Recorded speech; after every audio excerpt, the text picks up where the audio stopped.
Don't look at the culture and say, man, I should do what everybody else is doing. You do what God says to do, and the end of it is peace. You do what the world says to do, and the end of that is destruction. It is better to live for the future than to live for the moment. Living for the moment is a foolish way of looking at life. This summer I went out to Baltimore and spoke for my friend out in Baltimore, and or spoke at his church, and he had somebody in his church come up to him and say, man, Pastor Mark's really aged since the last time he's been here. And I don't know why Scott then felt the need to share that with me. Let's just kind of keep that kind of information to yourself. There's no need to pass that information along. But, you know, I have learned in life as I have gotten older that there's a lot of things in looking back in my life that I wish I would have changed. There's a lot of things I wish I would have done different. But I've also learned that there doesn't do any good looking back. I mean, all I got's today and the next day and moving forward, so we can sit here and say, I woulda, shoulda, coulda. I mean, we can all do that. But I would advise all of us at some point in our lives, as especially you younger people in the room, to not despise the older crowd, to not despise the older generation. And what I mean by that is that there is just a lot of wisdom in talking to and listening to people who have been down the path a lot longer than you have. I want to get around older pastors. I want to talk to guys that have kind of walked down this path. A lot of times in the church when we have run into issues or different things, I try to get a hold of somebody that's older, that's pastored a while, that really has walked down this path before, and how do I deal with this, and seek advice from him, because there's a lot of wisdom in the gray hairs. There's a lot of wisdom in those who have walked the path. And I would just challenge those of you that are getting older. We're all getting older, but those of you that are older, to invest in younger people. Invest in that younger generation. I do think that there is sometimes a temptation to just kind of, I've run the race and I'm just kind of retiring, and I don't really like that word retired all that much. In the sense that I think that you should run the race and then help others run the race. And maybe you can't run the race like you once could, but you can help somebody else. In our psalm tonight, this is written by old David. And I say old David because he's an older guy. And in fact, if you look in the passage of Psalms 37, he says in verse number 25, "For I have been young and now am old." And so kind of think about that from this perspective. And he's writing to, obviously, younger people. He's writing to older people. He's writing to encourage people. But these are some lessons that he has learned in his life over the time that God has given him. And so as he's looking back on his life, and he writes some things down, it is really great words for us to heed here in 2016. Here now, thousands of years later, boy, there's a lot we can learn from what David wrote here in Psalms chapter 37. So in life, we have a lot of choices. There's a lot of roads we can go down. There's a lot of decisions that we make. And here the psalmist is telling us, giving us a warning that when you get back to the end of your life, and you look back on your life, this is a way to do it without regret. And I think all of us really are striving for that time where we want to be able to say, like Paul, I have fought a good fight, I have finished the course, I have kept the faith. And this psalm is a great psalm to kind of focus on to help you kind of finish that race. So let's look at Psalms 37. This is a classic psalm. It's 40 verses. We'll do our best to work through it tonight, okay? So kind of broken this psalm up in different sections. In your notes tonight, I just put at the top, or as the title, Wise Words from an Old Man. So let's begin with the first two verses. Do not fret because of evildoers, nor be envious of the workers of iniquity, for they shall soon be cut down like the grass and wither as the green herb. Now, when I first saw the word fret there, I thought of worry. In fact, that's what I put in my notes, but that's not what he's talking about there. When he says do not fret, he's talking about don't get worked up over, don't get angry because of evildoers. But I wanted to focus more on the second part, nor be envious of the workers of iniquity.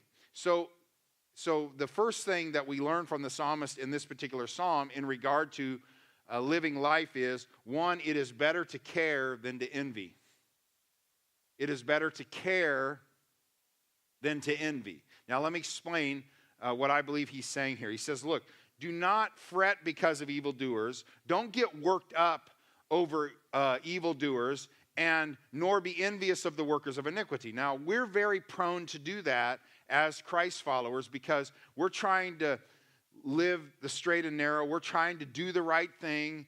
And I don't know about you, but there's been times in my life where I have been frustrated with the fact that I want to do the right thing, and I'm trying to go down the right path, and I'm trying to follow Jesus passionately, and here's some guy who doesn't care about God at all, and he's not even remotely thinking about God, and everything from the world's perspective seems to be going well for him. He's got a lot of money, he lives in a nice house, his kids are healthy, everything seems to be going well. He keeps getting raises. You look from the outside in, and he always seems to be happy, and he seems to be enjoying life. And maybe you're going through a tough time, and maybe you look at this person who is not a follower of Jesus Christ, and there's a temptation to envy them. And that's what the psalmist says. Do not fret because of evil. You can get all worked up because of evildoers, because life seems to be going well for them in the moment. And he says, don't envy the workers of iniquity.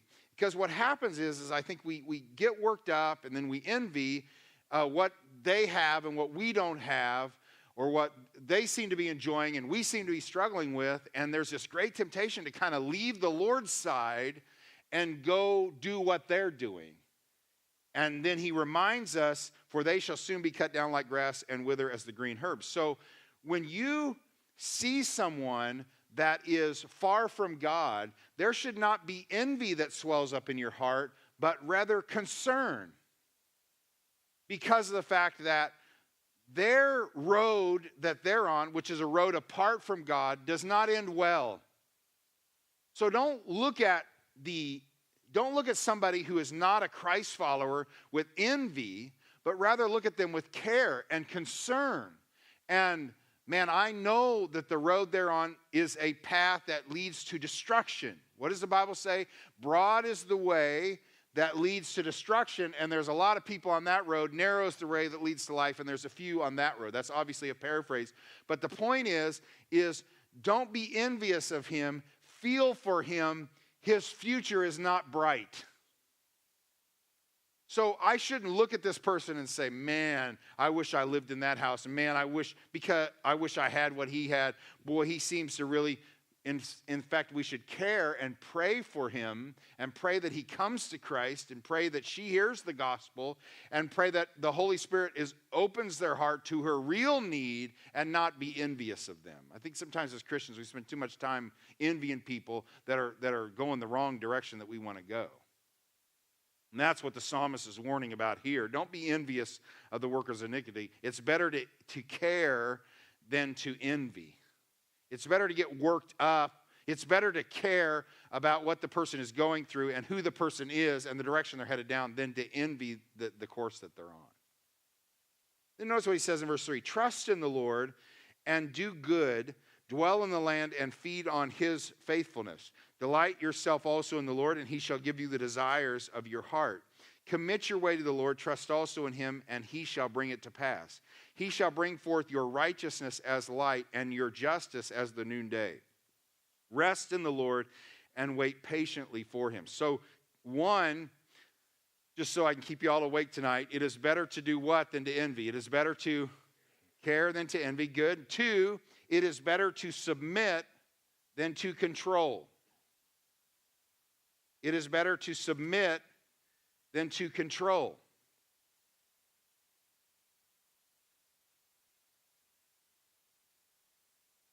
let's all be honest in the room. We all are control freaks. We all like to be in control. And we don't like the feeling of being out of control. Well, let me tell you something as a Christ follower. You better learn real fast that you're not in control. Okay? So there's this desire to control.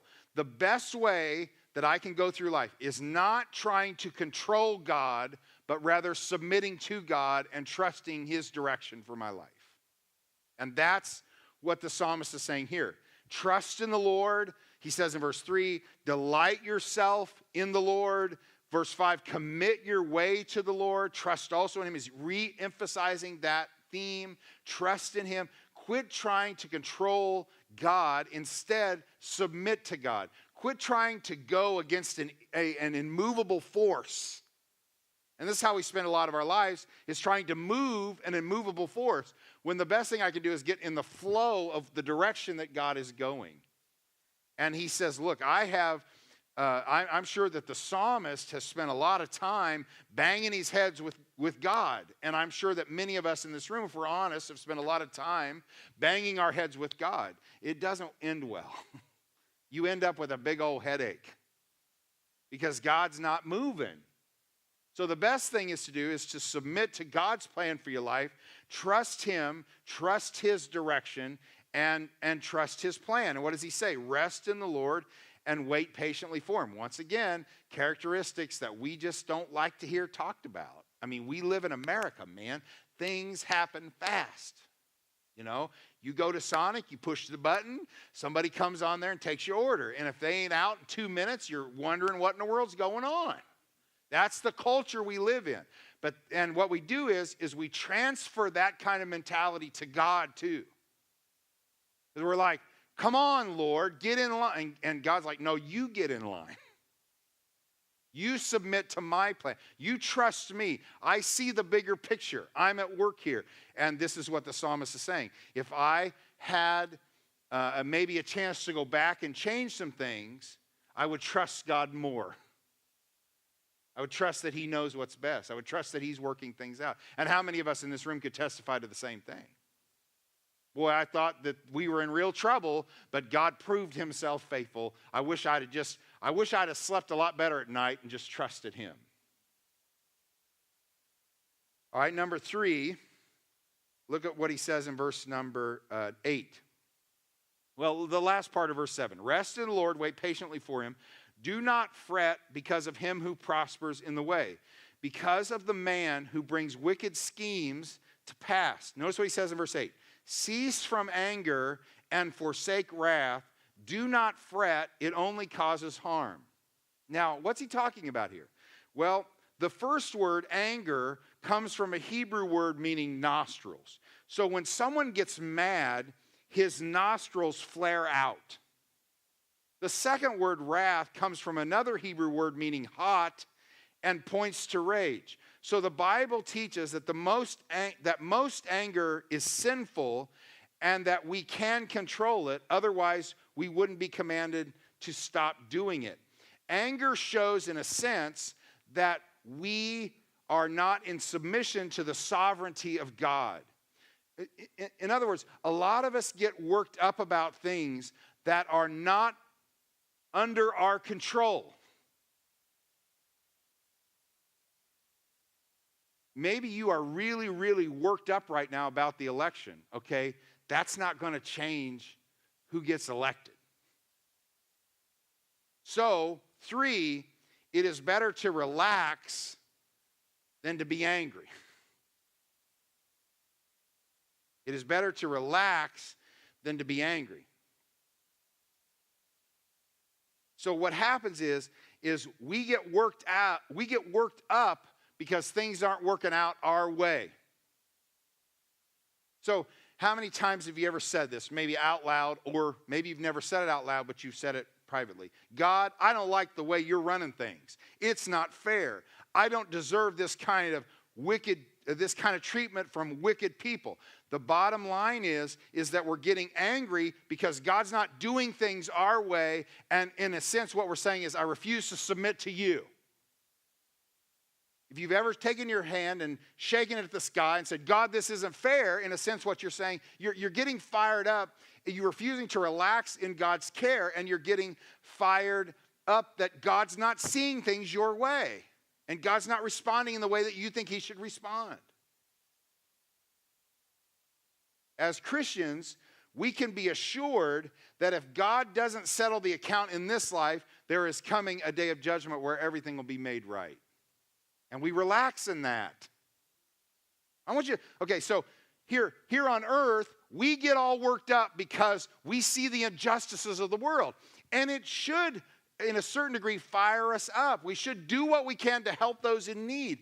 But we get so worked up and so angry and so mad at God. I want you to notice how God responds. Look on at the text. It says, verse 9, for evildoers shall be cut off, but those who wait on the Lord, they shall inherit the earth. For yet a little while, and the wicked will be no more. Indeed, you will look carefully for his place, but it shall be no more. But the meek shall inherit the earth, and shall delight themselves in the abundance of peace. Verse 12, the wicked plots against the just, and gnashes at him with his teeth. Notice how God responds in verse 13. The Lord laughs at him, for he sees his day coming. We're all down here, I can't believe it. And God's up there laughing because this guy thinks he's getting away with it. Does it make sense, church? That's what's happening here, is we're getting all worked up about things that God's completely got under control. I love this story. An atheist, a farmer, ridiculed those who believe in God. He wrote a letter to a local newspaper in which he boasted, I plow on Sunday, I planted on Sunday, I cultivated on Sunday, and I hauled in my crops on Sunday.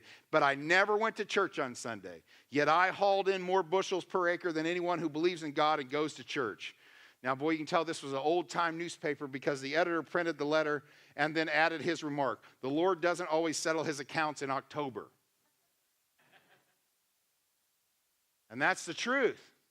The Lord doesn't settle his accounts in October, but he will settle his accounts one day. We know that from Revelation 6, 10, and 11. We leave vengeance to God, being content in him, because vengeance is mine, I will repay, says the Lord, right?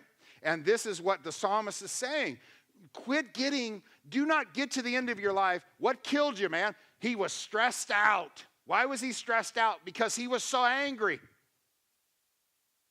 I'm so angry at my boss because he fired me. Maybe God's got something much better for you.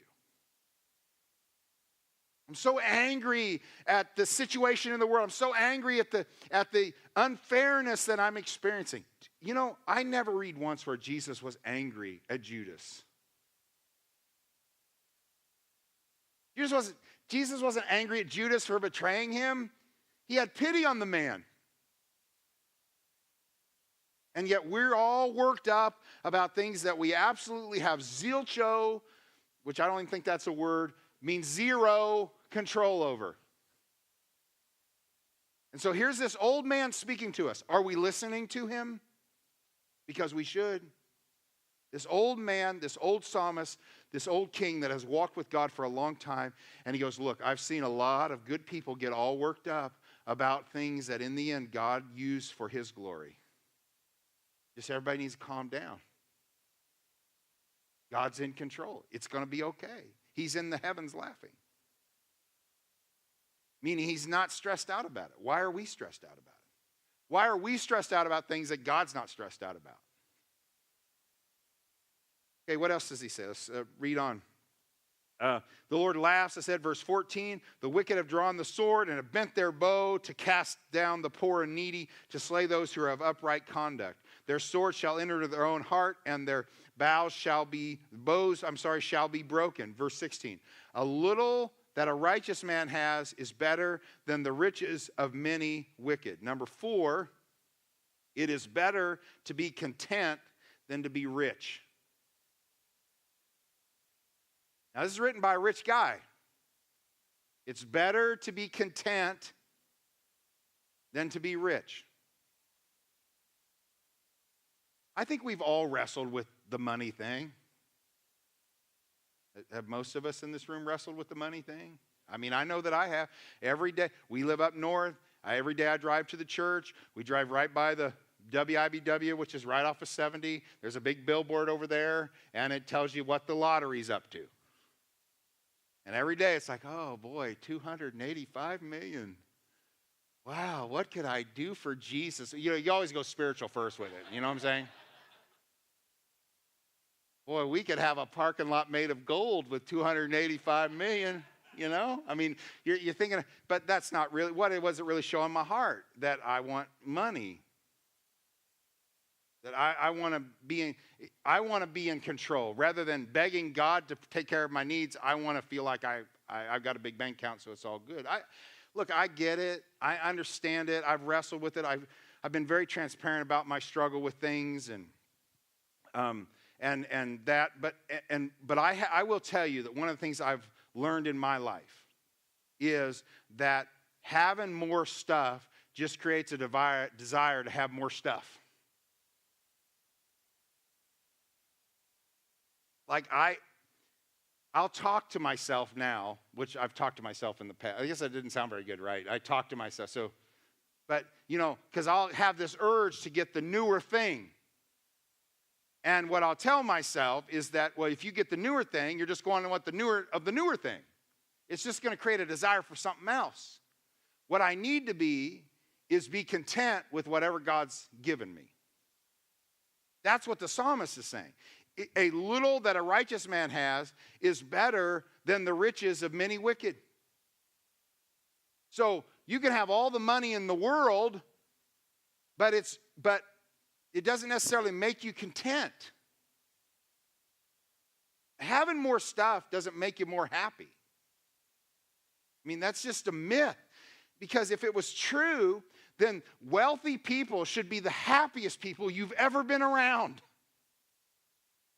And I'm going to tell you right now, the happiest people that I have ever been around in my life were poor people in the ring of death in Mexico City that have nothing, who have houses a third of the size of this platform, and 4 and 5 people, and they welcomed me into their home, and we sat on dirt floors, and there was a joy about them. Why? Because they didn't have anything, but they had Jesus, and that was all they needed. And there was this contentment about them. And we as Americans look at them and say, man, shouldn't you be miserable? And there was a joy about them because there was contentment in their heart. That's what the psalmist is saying. Money's not going to make any of you happy if you're not happy now. It doesn't work that way. Money magnifies the real issues of our heart. And that's the psalmist is trying to get that. This is written by a rich guy. David's not poor. David's the king. He's loaded. He's had everything a man could want. And he says, you know what? It's better to be content than it is to be rich. Why is that? It's better to have peace in your heart than to have all the money of the world, because all the money of the world can't buy peace. I'll never forget years ago, Harrison Ford has made more money in his movies than any other actor ever. And Larry King, remember when Larry King used to have a show and he'd interview people, and it seems like ages ago, but he was interviewing Harrison Ford, and he asked Harrison Ford, if you could take all the money that you've made from all the movies you've ever made and trade it in and buy one thing, what would it be? You know what he said? Peace. I'd take all the money from everything I've ever owned and trade it in if I could have peace. You know what that said? There's no peace in the man's heart. What are some of these Hollywood people on? Their 3rd, 4th, 5th marriages? They're selling this house and buying this house. Why? Because, this one only has 6 bathrooms, but this one's got 8. Maybe we'd be happy there. No, it doesn't work that way. Contentment comes from God, which comes in the heart. It's not external, it's internal. So he says, 16, a little that a righteous man has is better than the riches of many wicked. For the arms of the wicked shall be broken, but the Lord upholds the righteous. I read somewhere the other day that a guy, one of these, athletes they make a lot of money in a short amount of time, but they'll just blow it. I heard of an athlete whose monthly insurance bill was $40,000. 40 grand. And that's probably on the low end. So he's got all this stuff to worry about. You want to know why they freak out when they blow their knee out? Because their career's over. The money's going to stop rolling in unless they've invested it wisely. The arms of the wicked shall be broken, but the Lord upholds the righteous. So if the man uses his arm to keep the money flowing, but his arm breaks, he's in trouble. But you and I, we have God always. And my God will supply all my needs according to his riches and glory by Christ Jesus, right? Look, it says in verse 18, the Lord knows the days of the upright, and their inheritance shall be forever. See, as followers of Christ, we have an inheritance in heaven that is forever. The wealthy man on this earth only has an inheritance down here. This is it. Verse 18, the Lord knows the days of the upright and their inheritance forever. I just read that. 19, they shall not be ashamed in the evil time, and in the days of famine they shall be satisfied. But the wicked shall perish, and the enemies of the Lord, like the splendor of the meadows, shall vanish. Into smoke they shall vanish away. The wicked borrows and does not repay, but the righteous shows mercy and gives. It's better to be content, and I should have added generous, than to be rich. That's what he's saying here. The wicked borrow and doesn't repay. Why do they do that? Because they're just like Judas, they're in love with money and they want more and more stuff. And so they take advantage of the small man to get a lot. But the righteous shows mercy and gives. See, when you're content, you know that God's going to take care of you. And if God says give to that person that's in need, you'll give to that person in need because you believe God's going to meet your needs because you're content in him. You're not counting Benjamins. So he looked back and says, look, it may be nice to have a lot of money, but boy, be known as a giver. And I will say this, if God's blessed you with a lot of money, God's blessed you with that money so that you can be a blessing to others. Not so you can hoard it. You can't find me a verse in the Bible where you're supposed to hoard. It ain't in there. Are you supposed to save? Yes. Are you supposed to be wise with your money? Yes. But you're also to give. You're also to be generous. You're also to be kind. You're also to help those in need. Let's read on. 22. Y'all doing, isn't this a blessing? Isn't this a great chapter? There's a lot of wisdom here. We got to listen up. Verse 22, for those blessed by him shall inherit the earth, and those cursed by him shall be cut off. So it actually backs up to 4. One of these days, we're going to come back with Christ, and we're going to rule and reign on this earth. And that's what he's talking about here when he says, those blessed by him shall inherit the earth, and those cursed by him shall be cut off. So we can really want this stuff, and we can spend all of our energy on this earth to get this stuff, but one of these days we're going to rule and reign with Christ, and we're going to have what the rich have spent their entire life getting because God gives it to us as a gift. Okay, next, verse 23. The steps of a good man are ordered by the Lord, and he delights in his way. Though he fall, he shall not utterly cast down, for the Lord upholds him with his hand. This is the verse that I read at the beginning. I have been young and now am old, yet have I not seen the righteous forsaken, nor his descendants begging bread. He is ever merciful and lends, and his descendants are blessed. Depart from evil and do good and dwell forevermore. Number 5, it is better to trust in God than trust in men.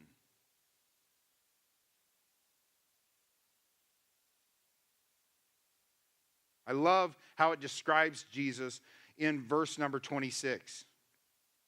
Describing him, he says, he is ever merciful and lends, and his descendants are blessed. Now, I love the line right there. He is ever merciful. I am sometimes merciful. I am sometimes generous. Are you all the same way? We all are, right? Because we're human. We all have down days. We all have tough times. I am sometimes kind. I am sometimes loving. The difference between me and God is that God is consistently the same. So I'm trying to become like God in the way that I live my life as I yield to the Holy Spirit, follow his direction, do what the Bible says. But I am ultimately going to fail every one of you in this room. And you are ultimately going to fail me, and we're going to fail each other, and that's just the reality of life because of the fact that we're human, but we have a God that is eternal. And his characteristics that sometimes we see in people, and sometimes we get disappointed because this person ended up this way, but we got to understand they're not God. And it is foolish for us to trust in men rather than trusting in the Lord. So it is better for me to trust in God than to trust in men. Learn from men, appreciate men, be grateful for them, men and women. I'm not just talking about the male here. I'm talking about enjoy people, appreciate them, listen to them, but do not put your hope in them. Put your hope in Christ. Because men will let you down, men will disappoint you, but the Lord will never leave you nor forsake you. Isn't that what the text says? He says, I like what verse 24 says. Though he fall, he shall not be utterly cast down, for the Lord upholds him with his hand. Look, God cares about you deeply, and he will take care of you. And I will tell you this, even if you fall, even if you make mistakes, God will be there to lift you up. And it is better to trust in God than trust in men. If your hope is in men, you're going to be massively disappointed. Verse 27. I read it earlier, but let me read 27 through 31. Depart from evil, do good, dwell forevermore, for the Lord loves justice and does not forsake his saints. They are preserved forever, but the descendants of the wicked shall be cut off. The righteous shall inherit the land and dwell in it forever. The mouth of the righteous speaks wisdom, and his tongue talks of justice. The law of his God is in his heart, none of his steps shall slide. So number 6, it is better to do right than to do wrong. What he's saying here is, look, it is better to do the right thing than the wrong thing. Now, all of us in this room will be honest, it's much easier to do the wrong thing than the right thing. It just is. You all know when should I lie or should I tell the truth? Everything in your sin nature is going lie, right? But the right thing is to tell the truth. It's easy to be lazy. It's difficult to work hard. I mean, there's the wrong way and then there's the right way. The wrong way always leads us to regret. It leads to disappointment in myself, and it leads to anguish of my soul. The psalmist is saying, let me just tell you something. It's better to say no. It is better to do the right thing, to say no to the temptation, than to give in to the temptation. And boy, could David speak of this from experience. I mean, he's up on the roof of his house, looks down and sees this woman bathing, this beautiful woman named Bathsheba. He lusts after her. He has a choice to make right there. Am I going to give in to the temptation, or am I going to give in, or am I going to stand firm and do the right thing? That's another man's wife, and I would violate one of the 10 commandments. What am I going to do? And we know the story, right? He gave in to temptation. How did it cost him? It cost him dearly. You think there's a lot of times where he didn't look back and go, man, I wish I'd done the right thing. So what does he do when he writes a psalm? Depart from evil and do good. It's always better to do right than to do wrong. You're always, I don't know about you, but there's always almost a feeling of euphoria when you do the right thing, when you kind of have gotten to the end of it and go, man, I'm glad I did the right thing. But then when we do the wrong thing, it's like we just feel this weight on us. And that's what he's telling us here. You're always going to be grateful that you've done the right thing rather than the wrong thing. Because the wrong thing leads to a lot of pain. Did David experience a lot of pain because his sin with Bathsheba? Oh my goodness. So in the text, he gives three things. One is do right with your actions. He talks about in verse 27, depart from evil and do good.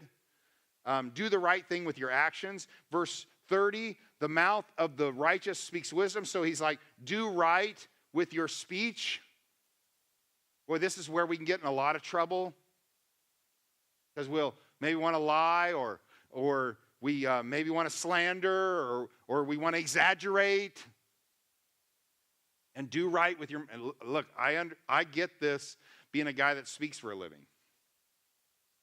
And there's a lot of times where I walk off the pulpit and man, I wish I wouldn't have said that.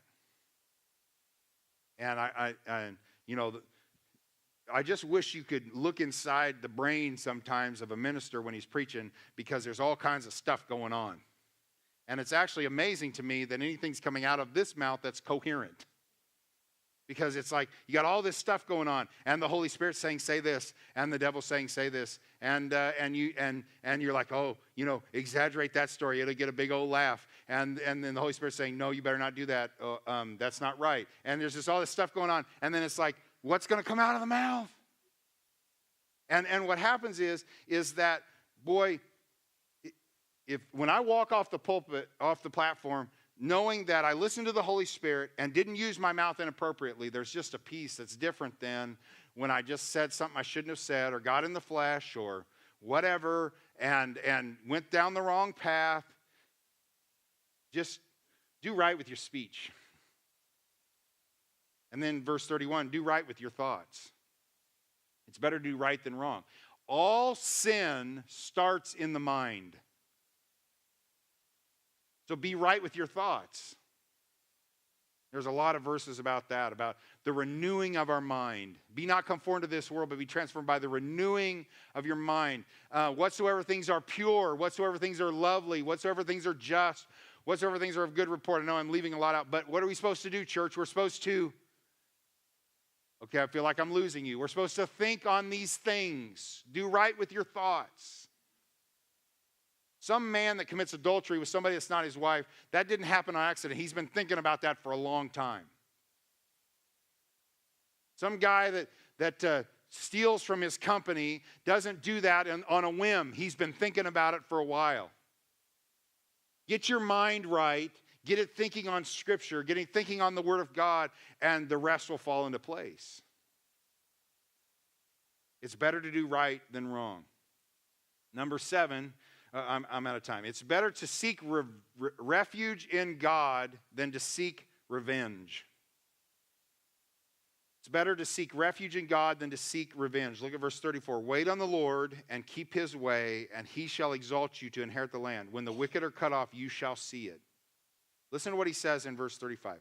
I have seen the wicked in great power and spreading himself like a native green tree. He goes, I have seen I've seen nations, I've seen great people, and it looked like the wicked was winning.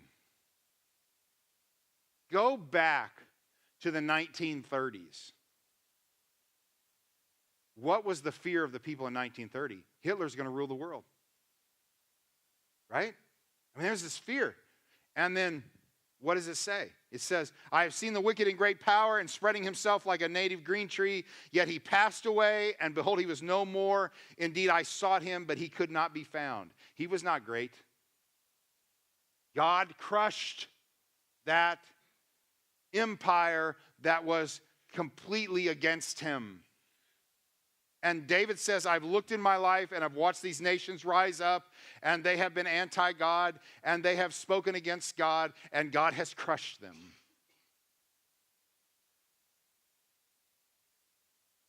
This is why our country needs prayer. Because we are turning from him. You want God on your side. But as Christians, it is better to seek refuge in God than to seek revenge. He's talking a lot about the wicked and how they act and how the Christians should act. And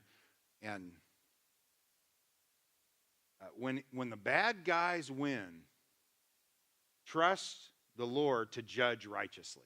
Listen to all the verses in this passage where he re-emphasizes that point. Verse 2, for they shall soon be cut down like the grass and wither as the green herb. Look at verse number 9. The evildoer shall be cut off, but those who wait on the Lord, they shall inherit the earth. Verses 12 through 15, the wicked plot against the just and gnashes at him with his teeth. The Lord laughs at him. Verse 17, the arms of the wicked shall be broken. Verse 20, the wicked shall perish, and the enemies of the Lord, like the splendor of the meadows, shall vanish. Into smoke they shall vanish away. Verse 22, for those blessed by him shall inherit the earth, and those cursed by him shall be cut off. Verse 28, the Lord loves justice and does not forsake his saints. They are preserved forever, but the descendants of the wicked shall be cut off. You just 34, 35, and 36, 38. So it's better to take refuge in God than to seek revenge. God's going to take care of his enemies. Number 8, it is better to live for the future than to live for the moment.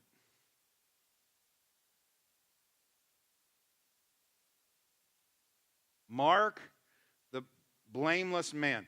There was a funny thing when I was a kid. The King James says this, Mark the perfect man. And my father-in-law made a shirt for me that said, Mark the perfect man. Psalms 37. Is that a little heresy, I think, maybe? I thought that would get a bigger laugh than that, but it got no laugh at all. What does he say? Mark, or pay attention to the blameless man and observe the upright, for the future of that man is what? What does the text say? It is peace. But the transgressor shall be destroyed altogether. The future of the wicked shall be cut off. So he talks about, here is one man who is following God. The future of that man is peace. Here's another man who is living for the moment. The future of that man is death. Verse 39, but the salvation of the righteous is from the Lord. He is their strength in the time of trouble. And the Lord shall help them and deliver them. He shall deliver them from the wicked and save them because they trust in him. So, an old man tells us that it's better to think long-term than short-term. Every investor will tell you that, right? When you invest, think long-term, not short-term. God is telling you that when it comes to this life. Don't look at the culture and say, man, I should do what everybody else is doing. You do what God says to do, and the end of it is peace. You do what the world says to do, and the end of that is destruction. And so what he's telling us here, it is better to live for the future than to live for the moment. Living for the moment is a foolish way of looking at life. So these are some powerful, powerful words from an old man that all of us, no matter our age in the room, should take heed, right, church? It is better to care than to envy. It is better to submit than to control. It is better to relax than to be angry. It is better to be content than to be rich. It is better to trust in God than trust in men. It is better to do right than to do wrong. It is better to seek refuge in God than to seek revenge. And it is better to live for the future than to live for the moment. So what I want us to do is I'm going to pray, and then I want us to sing that last song we sang again. 'Tis so sweet to trust in Jesus, just to take him at his word. I want you to sing it with this message in mind, this psalm in mind. Because why did he write this? Because we're losing our young people to this age. Because the world looks so alluring and so appealing. And the psalmist is saying, it doesn't end well. It doesn't end well. And he's warning this younger generation coming up, stay true to God. Follow him. Even though all of your friends may be going a certain direction, even though everybody else may be on this path, and it may seem like the cool thing, but do what God says, because in the end, that always works out better. Not some of the time, all of the time. Let's heed the words from this old man, because there's a lot of wisdom in it for all of us.